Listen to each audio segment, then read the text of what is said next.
Yo, what is up, everybody? Welcome to the Dream Huge podcast hosted by JP, John Pavlansky, JP for three.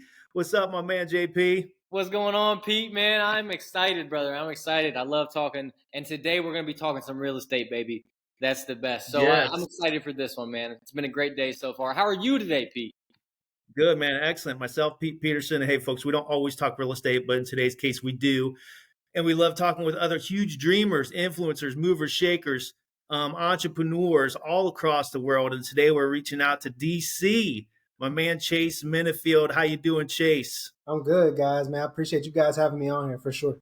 Yeah, thanks for coming. Thanks for taking the time. So Chase Minnifield is the CEO and founder of Ezos and Easy Turn. He's also the founder of Helping Hand Ventures and host of Who's Where podcast. Yeah. So, man, thank you for taking the time. Chase is a huge dreamer. He's an entrepreneur, mover, and a shaker. So tell us a little bit. Let's start with Ezos and Easy Turn, if you don't mind. Because that's going to tie right into what we do. We are property managers as well. We manage over 500 properties currently, and we deal with a lot of investors listen to our show as well, and real estate folks. So take us right there, man. Tell us what you do. Yeah, let's jump into it.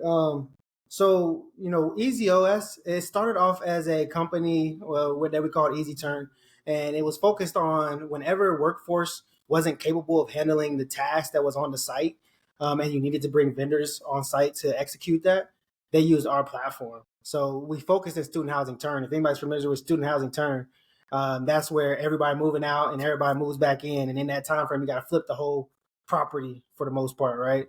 And in that time frame, you have to bring in a lot of vendors. And using vendors on site was different than using your just general maintenance team, because your general maintenance team, they felt like they was inside the huddle. And, they had their own app. They knew exactly what was going on. They knew all the different ways to communicate with everybody on site. But a vendor came in, they were like looking over the top of the huddle, and they're just trying to figure out where they need to be, where I need to do, how do I get a key to this place, those different types of things like that. And it just slowed down the efficiency of the full management process when you brought outside vendors into your site.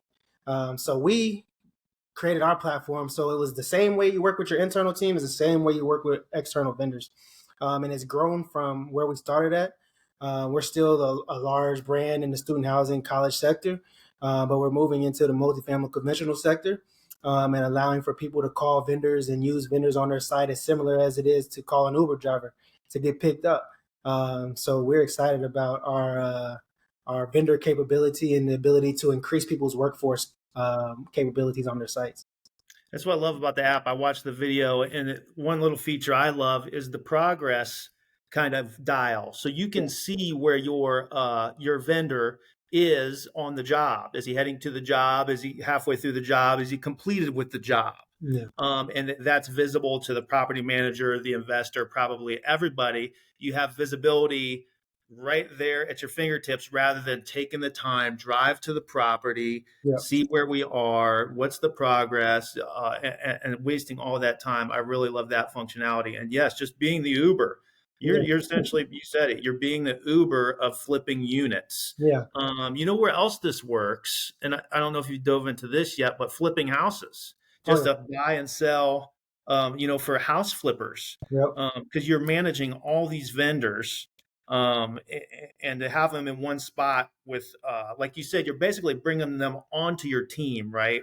Because your maintenance team already has communication with you, but this way it puts everybody on the same page. I love that.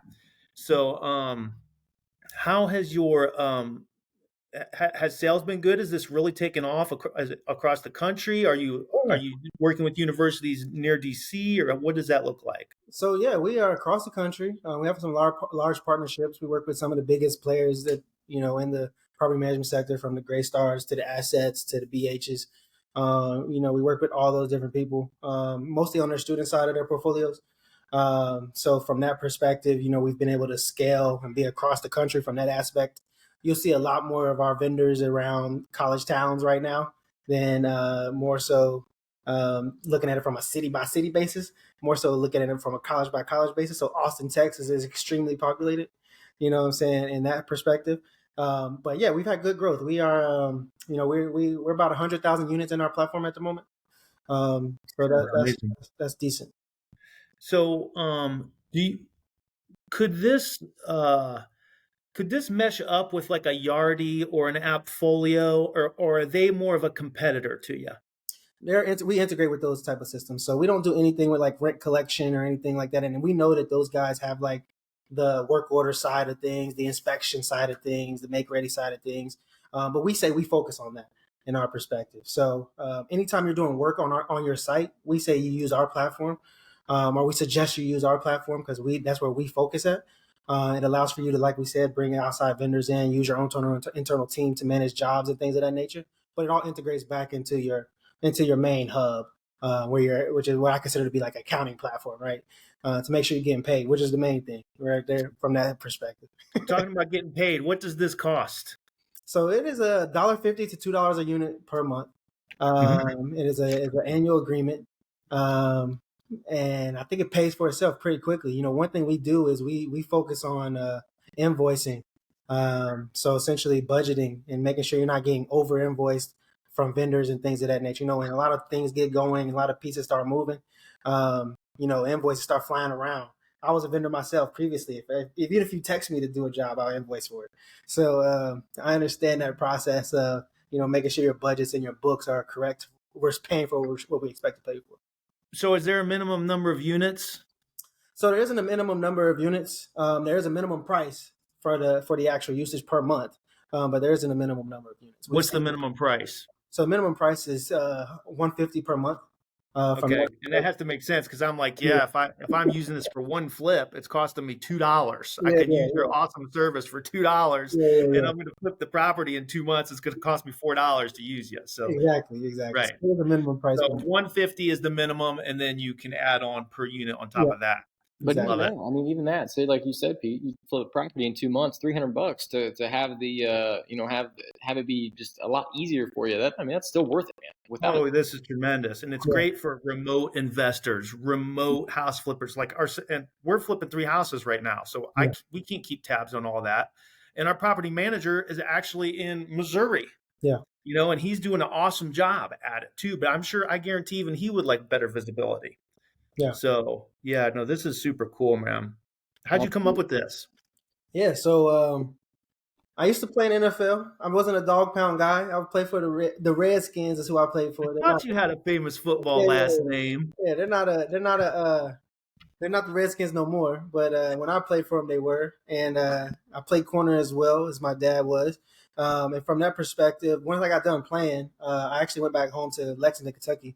And I started my first company called Helping Hands, which was a company that worked for the University of Kentucky to flip the rooms and flip the dorms. So I was actually doing the painting, the cleaning, the maintenance work. And we scaled that across universities pretty intensely. I didn't necessarily know that's a big business right there to get ready for move-in day in colleges.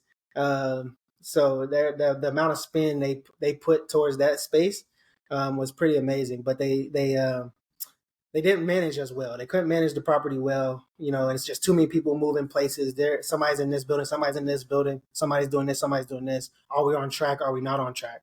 It was just too many moving parts to do it via Excel sheets. And that's where we came up with EasyOS from that project management style tool of being able to have everything in one place, be able to see who's done with what, like you were talking about in the beginning, how much progress they've done, where they need to go next, what's outstanding, and also be able to make real-time adjustments. I think if you can make adjustments in real time, you can be successful. Now let's talk about the nuts and bolts of this because I'm intrigued. So what kind of time and cost do you have involved, and how did you go about from concept to full-blown website, scalable app, all the back end? Like what type of investment do you have in time and money? Yeah. So first of all, I didn't even know if I could do this when I first started, right? It's like, I don't code. I'm not a tech guy in any form or fashion, but I knew there was a problem. I knew there was a gap. And what I did was I printed off a whole bunch of iPad screens, blank iPad screens. I was like, I need this button to go here. I need this to do this. I need this to do this. And I had like a folder like this thick, and I was shopping it around, trying to see if anybody can build this thing. And I ended up getting a couple offers that, wasn't going to break the bank. And that's how we kind of started. And once we kind of started, and we found somebody that could build it, I started selling it straight from those same screens. And we had people that were ready to sign up and buy from day one. So that was pretty. I think that means you're solving a good problem if you can have customers day one of launch. Absolutely. Had a problem, That's found a great. solution, man. Had a Yeah. problem, found a solution. So, and I want to touch back too. You said you played in the NFL. How long did you play for, Chase? And then as well, you see a lot of athletes, man. You see a lot of athletes, especially the NFL. We were just talking about it in another podcast we did.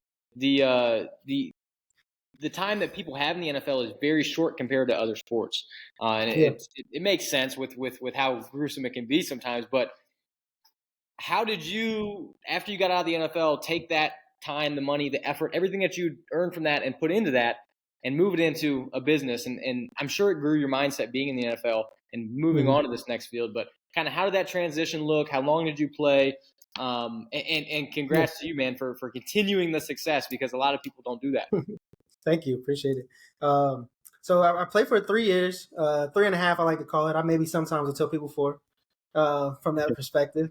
But, after I got done playing, it was tough because, my last game, I was starting.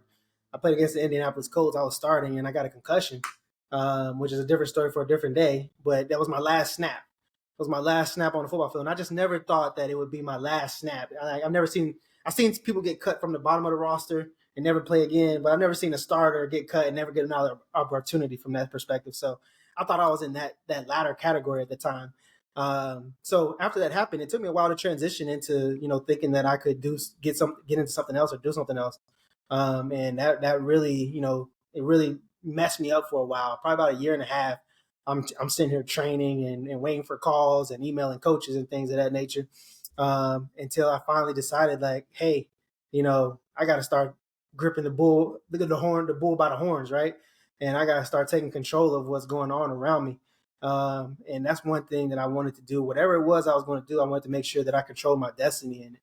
And I started my first company, Helping Hands, like we said, and I didn't have no other idea of what I wanted to do. I just knew that if I could get on site and somebody could trust me, I was going to work hard from that perspective. And when we started that, we got the opportunity to then go into the next thing, was the technology company. So at the end of the day, it was a lot of people ask me, like, how did I kind of like put things together? And I was like, at the end of the day, where you're at may not be where you want to go, but where you're at is where you're at for a reason, right?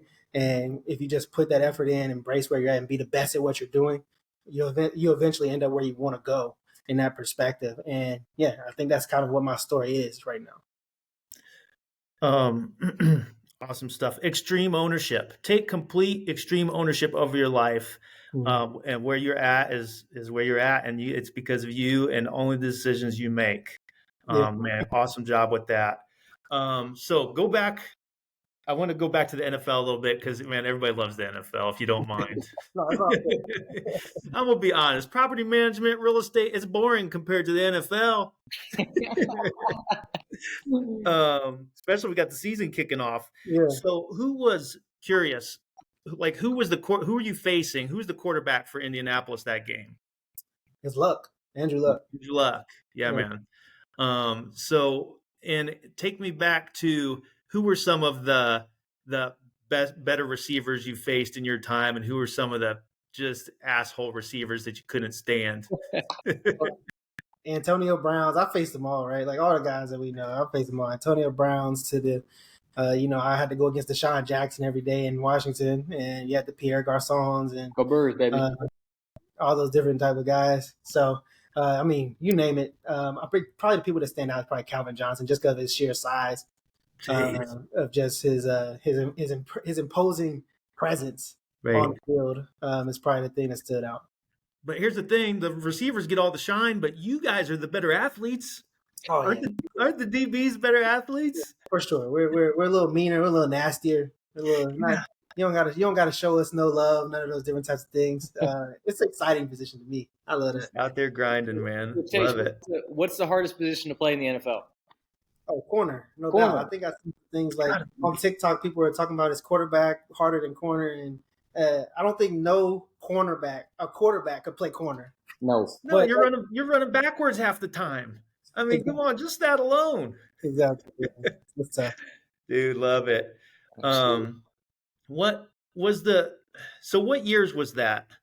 Yeah, so I played from 12 to 15. Okay, Um, so were the leading with the helmet rules in effect back then? they were getting there. They were getting there for sure. Okay. And it was kind of hard for me because I would say like my dad. I was raised by a corner who was, very physical. He was holding most of the time, and the rules were different back in the day, right? It was just a real physical game, and I kind of adopted a lot of that thought process. And college let you get away with a lot of different things. It was more so egregious stuff would get called. But the NFL was pretty tic tacky from that standpoint. They want to, they got a business they're running here, and offense got to score from that standpoint. So I understand it. But hey, you mentioned your dad. Oh. He's gonna love that. Hey man, tell us a little bit about your dad, man, and the impact he has had on Cleveland Browns football. Yeah, no. For my dad, Frank Minnifield, 1980s All Decade team. From Lexington, Kentucky. He's a true success story from that standpoint. He comes from a poverty environment in Lexington, Kentucky. He's a walk-on to the University of Louisville. He earns a starting position.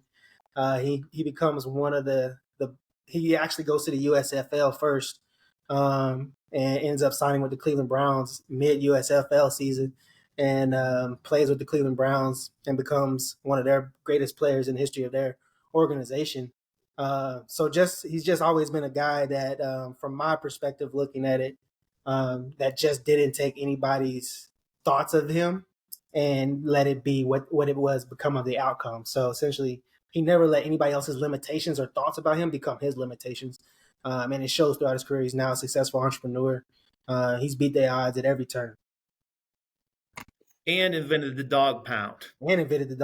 Yeah. So Mic drop, baby. I don't know if he has trademarks on it, but he probably missed out on that back in the day. Yeah, him and Hanford Dixon. And you know who else was one of my favorites? Come a little bit later, Eric Turner. You remember him? Yep. No, all the guys. He would blast people, man. Woo! All you guys, man. And love it. It makes sense where your motivation comes from too, man. Your dad's success story, and so are you, brother. I mean, that's amazing. That's amazing. So Chase, what was your path like to the NFL? Were you drafted? Were you free agent? How did that look? So yeah, it was a little different. I was a free agent, but I was an undrafted free agent because of injuries. I actually went into my college. I went to University of Virginia. I was a 2-time All-American there, and I was a first, second round, third round grade going into the combine. I got hurt in the bowl game before my actual draft, and the longest day of my life was at the NFL Combine. I didn't even run. I didn't do bench press. I didn't do none of that stuff. The only thing they did was bring me there to scan, like put me in the CAT scan. I should have never came, to be honest with you. But I was in the CAT scan for like over 6 hours. It was crazy. So from that perspective, I didn't end up going back. I was undrafted. I'll never watch another draft day. From that perspective, I watch every pick one through however many, and never got drafted. But I did get an opportunity with Washington, and from that perspective, I had to earn my way and be respected. In it's probably 3.5 years is probably too long based on where I started at. But it definitely was a good opportunity. I'll never would change the way that it happened. It was definitely a little bit more difficult, but I definitely learned a lot along the way. Yeah, built you for the next thing. Man. So I got to ask then. So you still watch the NFL? I'm sure. Who are you rooting for then? Are you a Browns fan? Are you a Commanders fan? Commanders fan. I don't think I've never really been a fan, honestly, of teams. I've always been a fan of players. I always watched players, even when I was growing up. Maybe because I'm from Lexington and we don't have a team. But from that perspective, I always watched players. And if a player was playing, then I was watching from that perspective. Now, some of the players that I like to watch, usually is looking at like the Mahomes and things of that nature. The corner play has become so bad in my perspective that, and it's just hard. I mean, it's not their fault. It's more so the rules that allows for them not to be as good of players in my mind as they could be, from that side of things. But I follow a lot of the great players around the league from that side of things. Cool. And I told you I'm an Eagles fan. I don't know if you caught that. So yeah. With the corner play, man. So I probably watched you back in the day a little bit when I was younger. I was a part of the big brawl. If you remember the brawl that happened in Lincoln Field with Washington and Eagles, I was there for that. Yeah. Were you right in the middle throwing haymakers or what? Oh no, I was on the sideline seeing if I needed to go in next. Being smart, yeah. The best ability is availability. Yeah. Don't bust up the $1 million hands on a fight. Yeah. So do you think that was a hold in the Super Bowl? I mean, here from a corner. I wouldn't have called it, but from the way that they call it now, they probably call that all the time from that perspective. Oh, but, they're holding on every single play, if you want to call it, right? Yeah. Let them play. Let them play. I remember there was one thing that really stood out. Like, I used to get mad. Like, if the ball's not coming my way, don't call it. You know what I'm saying? Like, they start calling things that, like, the ball's way over there and you're holding over here on this side of the field. I was like, this is ridiculous. Love it. Oh, yeah, that's awesome. All right, Chase. Hey, man, we know you're a busy guy. We don't want to take up too much of your time. We're up over 20 minutes already. Any final thoughts you want to leave us with? Anything else? No, well, let's see here. So, obviously, EasyOS, you guys can find us at www.easyturn.net. www.easyos.co is about to go live here soon. We always like to do demos for anybody that may be interested in learning more about the product. So feel free to go on our site, press to contact us, and we'll definitely show you the product, show you how it works, and see if it's valuable. I think there's a lot of use cases for just being better with using vendors and increasing people's access to people who are capable of doing good jobs. I think that's an important opportunity from that standpoint. So other than that, I do have a book. It's called Build a Beast. If anybody wants to purchase that, it's actually a look into like athletes and kind of their journeys and things that they did to build up their mental toughness.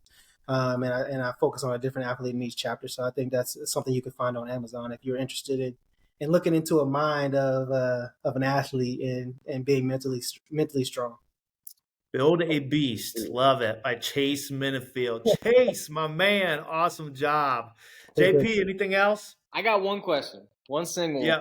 What's next for you, Chase? You've done that. You came this far pretty much. You're starting it out. What is the next step for you? What's the next goal? Where's the next venture looking like? Yeah. That's a good question. I would say my next is always going to be my best.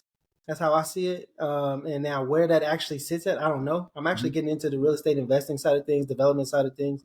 So I'm looking to get off of the actual technology side and into putting some bricks into the ground from that perspective. So that's my goal. Awesome, man. Well, we got some good properties down here in Mansfield, Ohio, my man. So Cash flow, Ohio, baby. Hey, but dude, you got 30,000 followers on your Instagram. Yeah. And you've got 6 posts. Yeah. I used to be very strong on like building my brand and my thought processes and what I was doing and all those different things. And it just felt like a rat race in my thought process. So I'm actually a lot more quieter and reserved. And I looked at a lot of the billionaires around the world, and they're not very vocal. It's very hard to get their information. You know what I'm saying? And from that perspective, I try to do as I see. If that's yeah, just work hard in silence, kind of motto, huh? Let the work do the talking. Let the work do the talking. Yeah. Well, I think you got Kanye beat because he's got one post. No, I'm pulling him up right now. He's got 15 posts. He added 14 since I last checked. Yeah, he probably needs to delete his page. Yeah. Hilarious. Yeah. All right, Chase Minnifield, thank you for the time. Appreciate you, man. And who knows, we may touch base with you on the Easy Turn. Chase Minnifield, CEO of EasyOS and Easy Turn property management software. Amazing idea. Great job on that. Hey, man, thank you everybody for watching. Thank you for listening. Remember to like, subscribe, and share. And as always, remember the rules. Work hard, never give up, and dream huge. Let's see the guns, Chase. Yeah. Let's see them. Boom, baby. Mm.